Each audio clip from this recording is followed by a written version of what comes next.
요한복음 12장 6월절 6일 전에 예수님께서는 나사로가 살고 있는 베다니로 가셨습니다. 나사로는 예수님께서 죽은 자 가운데서 살리셨던 그 사람입니다.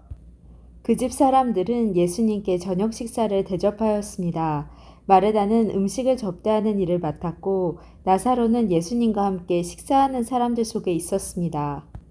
마리아가 매우 비싼 나드 향유 약 300g을 가져와서 예수님의 발에 붓고 자기의 머리카락으로 그 발을 닦았습니다. 그러자 그 향기가 온 집안에 가득하였습니다. 예수님의 제자 중 한 사람인 가룟 사람 유다가 그곳에 있었습니다.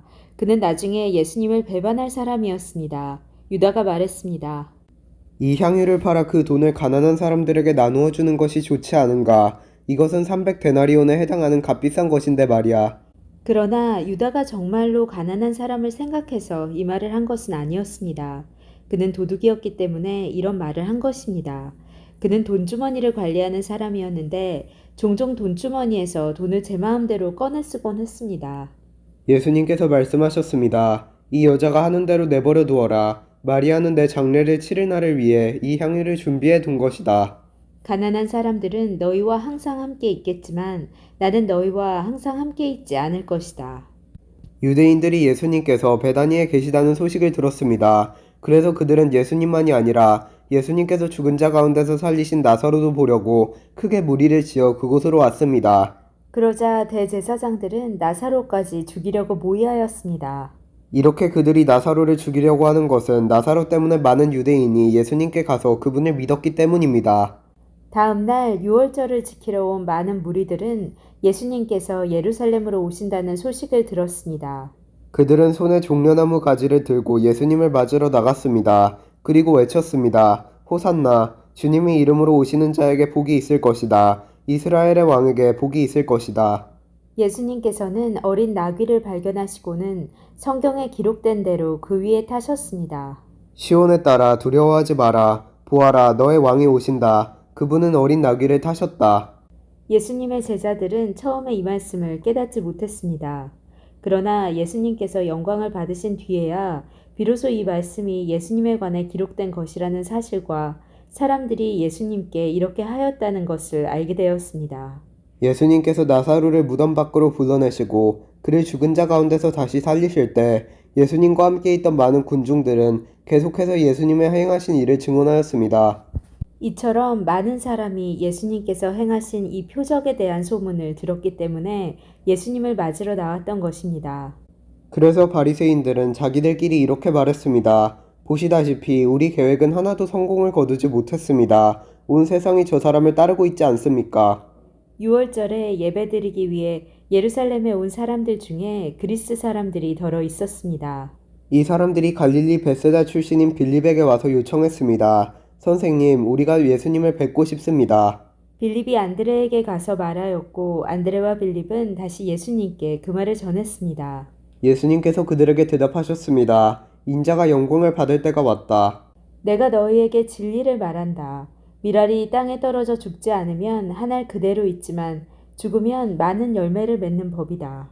자기 목숨을 사랑하는 사람은 목숨을 잃을 것이지만 이 세상에서 자기 목숨을 미워하는 사람은 영원히 목숨을 보존할 것이다.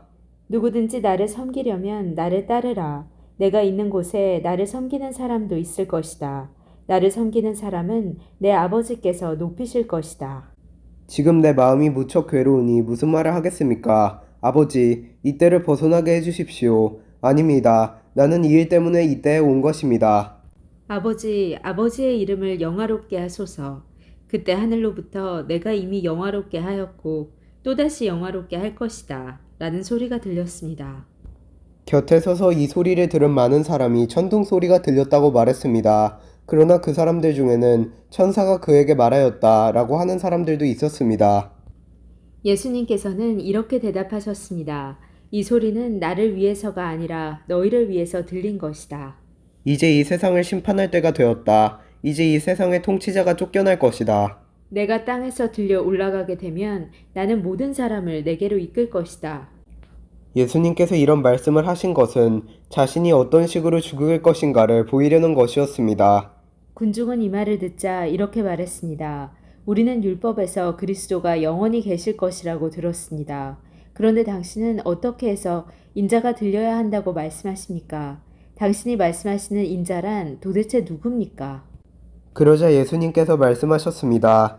빛이 잠시만 더 너희와 함께 있을 것이다. 빛이 있을 때에 다니면 너희는 어둠에 사로잡히지 않을 것이다. 어둠 속에서 다니는 사람은 자기가 어디로 가는지 모른다. 빛이 너희에게 있을 동안 빛을 믿어라. 그러면 너희는 빛의 아들이 될 것이다. 예수님께서는 이 말씀을 하시고 그들을 떠나 숨으셨습니다. 예수님께서 이 모든 표적을 사람들 앞에서 행하셨지만 그들은 여전히 예수님을 믿으려 하지 않았습니다. 이것은 이사야 예언자의 말씀이 이루어진 것입니다. 주님이시여, 우리가 전한 것을 누가 믿었습니까? 주님의 능력이 누구에게 나타났습니까? 이런 이유 때문에 사람들은 믿을 수가 없었습니다. 다시 이사야 예언자는 말하였습니다. 주님께서 그들의 눈을 멀게 하시고 그들의 마음을 완고하게 하셨으니 그들이 눈으로 보고 마음으로 깨닫고 돌아와 고침을 받지 못하게 하려는 것이다. 이사야가 이런 말을 한 것은 그가 예수님의 영광을 보고 예수님에 관하여 말했기 때문입니다. 그러나 동시에 지도자들 중에서도 예수님을 믿는 사람이 많이 생겼습니다. 하지만 그들은 바리새인들 때문에 예수님을 믿는다고 고백하지는 못했습니다. 그들은 회당에서 쫓겨날까 두려워했습니다. 그들은 사람에게 칭찬받는 것을 하나님께 칭찬받는 것보다 더 좋아했습니다.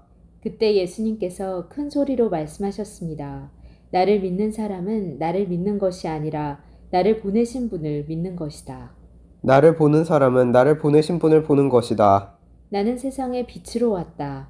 나를 믿는 사람은 누구든지 어둠 속에 머물지 않을 것이다. 내 말을 듣고 지키지 않는 사람이 있다 해도 내가 그 사람을 심판하지 않는다. 그것은 나는 세상을 심판하기 위해서가 아니라 구원하기 위해 맞기 때문이다. 나를 저버리고 내 말을 받아들이지 않는 사람을 심판하실 분이 계시다. 내가 한 이 말이 마지막 날에 그를 심판할 것이다. 내가 한 말은 내 스스로 한 말이 아니다. 나를 보내신 아버지께서 무슨 말을 해야 할지 또 어떻게 말해야 할지를 내게 명령하셨다. 그리고 나는 그분이 하신 명령이 영생이라는 사실을 안다. 그러므로 내가 말하는 것은 무엇이든지 아버지께서 내게 그렇게 말하라고 말씀하신 것이다. 아멘.